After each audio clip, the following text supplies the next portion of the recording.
आपने कभी सोचा है कि शोहरत की असली कीमत क्या हो सकती है? कुछ लोगों का मानना है कि टॉप पर पहुंचने के लिए कुछ आर्टिस्ट्स को एक छिपी हुई, एक बहुत ही अंधेरी दुनिया का दरवाजा खटखटाना पड़ता है। आज हम उसी रहस्यमय दुनिया के राज जानने की कोशिश करेंगे। चलिए इसी बात से शुरू करते हैं। ये जो शॉकिंग लिरिक्स हैं, ये द वीकेंड के हिट गाने पॉपुलर के हैं और ये उसी काली दुनिया की तरफ इशारा करते हैं जिसकी हम आज बात करने वाले हैं। पर सवाल ये है कि क्या ये सिर्फ गाने के बोल हैं या फिर इनमें कोई बहुत गहरी सच्चाई छिपी हुई है? ऐसा कहा जाता है कि इन सीक्रेट सोसाइटीज को ज्वाइन करना कोई मामूली बात नहीं है। ये कोई क्लब की मेंबरशिप लेने जैसा नहीं है, नहीं, बल्कि इसके लिए कुछ बहुत ही भयानक, दिल दहला देने वाली रस्में पूरी करनी पड़ती हैं। इंटरनेट पर जो कहानियां चलती हैं उनके हिसाब से इसमें 3 स्टेप्स होते हैं और हर स्टेप पिछले वाले से ज्यादा खौफनाक है। पहला, आप राज रखने की कसम खाते हैं। दूसरा, आप खुद अपने खून से एक कॉन्ट्रैक्ट साइन करते हैं। और तीसरा, एक ऐसी कुर्बानी देते हैं जिसके बारे में कोई सोच भी नहीं सकता। तो क्या इन सब बातों का कोई सबूत भी है? देखिए, कुछ थ्योरीज पॉप कल्चर के उन मोमेंट्स की तरफ इशारा करती हैं जिन पर शायद हमारा ध्यान कभी गया ही नहीं, पर यही वो चीजें हैं जो इन कहानियों को और हवा देती हैं। अब ये बात बहुत दिलचस्प है। जिस गाने में द वीकेंड अपनी आत्मा बेचने की बात कर रहे हैं, वो गाना किसी स्टूडियो में नहीं बल्कि एक असली फ्री मेसन चर्च के अंदर शूट हुआ था। सोचिए, एक असली सीक्रेट सोसाइटी का हेडक्वार्टर। और बात सिर्फ यहीं तक नहीं रुकती। कई थियरीज सेलिब्रिटीज के जिंदगी में आए अचानक बड़े बदलावों को भी इन सीक्रेट सोसाइटीज से जोड़ती हैं। चाहे वो मिस्टर बीस्ट के एक क्रू मेंबर में आया बदलाव हो या फिर कुछ सेल्ब्स का पब्लिक में खास तरह के हाथ के इशारे करना हो। लेकिन क्या ये सब सिर्फ इंटरनेट पर उड़ने वाली अफवाहें हैं?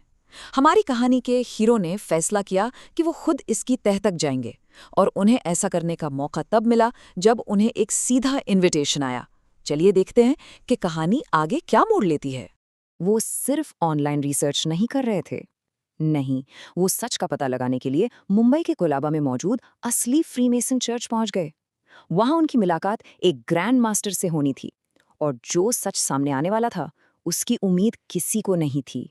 चर्च के अंदर उन्हें जो कुछ भी मिला वो उन डरावनी कॉन्स्पिरेसी थियरी से बिल्कुल बिल्कुल ही अलग था। वहाँ ना तो कोई शैतानी पूजा हो रही थी और ना ही दुनिया पर कब्जा करने की बातें, बल्कि तस्वीर कुछ और ही थी। तो फर्क देखिए, एक तरफ है ये डरावनी कहानियां और दूसरी तरफ हकीकत क्या मिली। ग्रैंड मास्टर ने बताया कि फ्री मेसनरी कोई शैतानी रस्मों की जगह नहीं है, बल्कि ये तो खुद को एक बेहतर इंसान बनाने की जगह है। मतलब ये सेल्फ इम्प्रूवमेंट, चैरिटी और अनुशासन के लिए एक जिम खाना जैसा है। और ये बात सबसे जरूरी है, उन्हें बताया गया कि जमशेदजी टाटा और स्वामी विवेकानंद जैसे बड़े नाम फ्री मेसन्स की वजह से सफल नहीं हुए, बल्कि उन्हें इसलिए बुलाया गया क्योंकि वो पहले से ही बहुत अनुशासित और सफल थे। मतलब ये सोसाइटी आपको सक्सेसफुल नहीं बनाती, आप सक्सेसफुल हैं इसलिए आपको बुलाती है। तो अपनी आत्मा बेचने की जगह पता चला कि आपको बस साल के 20,000 रुपए की एक मेंबरशिप फीस देनी होती है, बिल्कुल किसी दूसरे सोशल क्लब की तरह। उन्हें ये भी पता चला कि यहाँ एक प्रॉपर सिस्टम है, मतलब एक हायरार्की है। हर लेवल के मेंबर के लिए एक अलग तरह का हैंडशेक होता है। तो ये बात तो पक्की है कि ये एक ऑर्गेनाइज्ड संस्था है, पर शायद वैसी नहीं जैसी कहानियों में बताया जाता है। अब ठीक जब ऐसा लग रहा था कि फ्रीमेसनरी का पूरा राज खुल चुका है और ये सिर्फ एक पुराना एलीट क्लब है, तभी एक ऐसा टॉपिक सामने आया जिस पर बात करने से साफ साफ मना कर दिया गया। जब उनसे सबसे मशहूर सीक्रेट सोसाइटी यानी इल्यूमिनाटी के बारे में पूछा गया, तो ग्रैंड मास्टर का सीधा जवाब था, हम इल्यूमिनाटी के बारे में बात नहीं करेंगे। उन्होंने माना कि वो इसके बारे में जानते हैं और शायद इसीलिए वो इस पे बात नहीं करना चाहते। और यहीं पर आकर ये कहानी हमें एक बहुत ही डरावने सवाल के साथ छोड़ देती है। अगर फ्रीमेसनरी सिर्फ एक क्लब है, तो फिर ये इल्यूमिनाटी क्या है?